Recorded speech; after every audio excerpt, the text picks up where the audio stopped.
Hi everyone, I'm Marcy, and if you've ever wanted to learn how to make delicious chile rellenos using hatch green chili, then you obviously have really good taste. So hit that subscribe button and I'll show you how.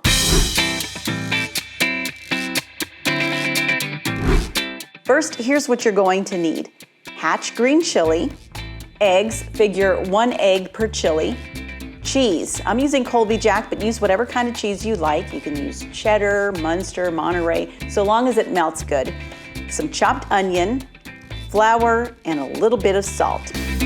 Those of you who saw my video on New Mexico chili a few weeks ago know that I already have some hatch chili that's been roasted, peeled, and put in the freezer specifically for days when I want to make rellenos. But for the purposes of this video, yesterday I went and bought some fresh hatch chili, which I was really fortunate to find where I live here in Arizona. And so quickly I'm going to review how I roast and peel it. Just heat a comal or skillet over the stove. When it's nice and hot, put your chili on there and leave it until the skin burns. Then rotate it so that it burns on all sides. I like to use a fork to sort of press down on it and make sure every bit of the surface gets covered. You'll hear it pop here and there, and if the chili is hot like this batch is, you'll definitely smell it. It may even make your eyes water or make you cough, but as the saying goes, no pain, no gain. Once roasted, I like to immediately put the chili in ice water. This stops it from continuing to cook and turning brown. I'll show you the difference in just a little bit. Then you peel it, leaving the stem on. If you've roasted a lot of chili, you can put it in a plastic bag for a while and let the steam loosen the skin, which makes it easier to peel. But again, my reason for putting it in ice water instead is all about the way it looks. See the difference in color? This chili that we froze a few weeks ago sat in a plastic bag for about an hour after it was roasted. Compare it to this chili that was immediately put in ice water, and you can see how much greener it is. But enough about that. Once you have your chili peeled, we're going to fill them with cheese and onion. So make sure you cut thick slices of cheese and get your onion all chopped up. Then make a little slit across a small portion of the chili. Try to pull out as much of the seeds as you can while keeping that opening as small as possible. Then carefully fit the cheese and onion inside. I'll never forget the first time I made rellenos for my husband. He's Portuguese, so I didn't know if he was going to like them. And I just made one for each of us. We're sitting at the dinner table, and he looks at me with this scowl on his face, and he says, "I'm going to tell you something." And so I thought, oh my gosh, this is serious. And he said, "If you ever make these again, make me more than one."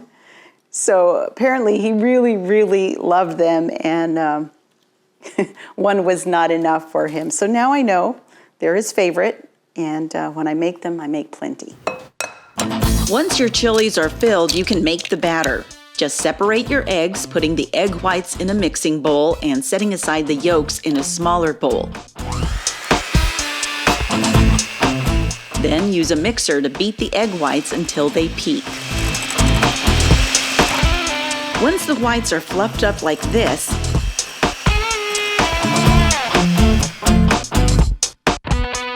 take the egg yolks and add about 1/4 teaspoon salt to them and about 2 tablespoons of flour and whisk it together.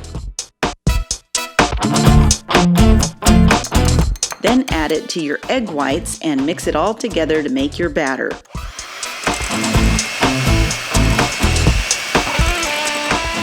Put some all-purpose flour in a shallow dish.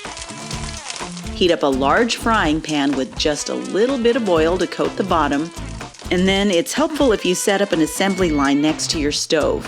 And once the pan is hot, take a stuffed chili and dip it in the flour. Then dip it in the egg batter, making sure it's covered on all sides, and carefully place it in the frying pan. When the first side is cooked, flip it over, let it continue cooking, and that's really it. This one looks beautiful, but sometimes you might have to take a spoon and add a little more batter if there's a bare spot when it's being fried. You'll get the hang of it the more you make them. I'm going to continue to make these.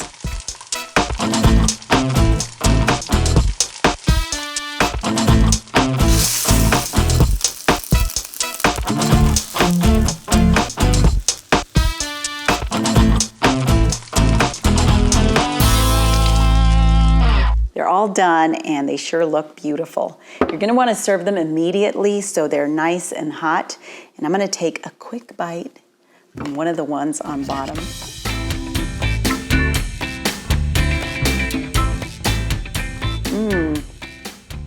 It's really good. It's got a little kick to it, but in a good way. And with the melted cheese, it's just wonderful.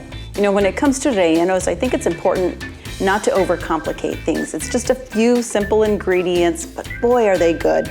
I hope you try this recipe. Thanks so much for checking out my video. Let me know in the comments what you think or what sort of recipes you'd like to see. I post one new recipe every week at Marcy Inspired, so be sure to subscribe, like, and click the notification bell. You can also follow Marcy Inspired on Instagram and Facebook.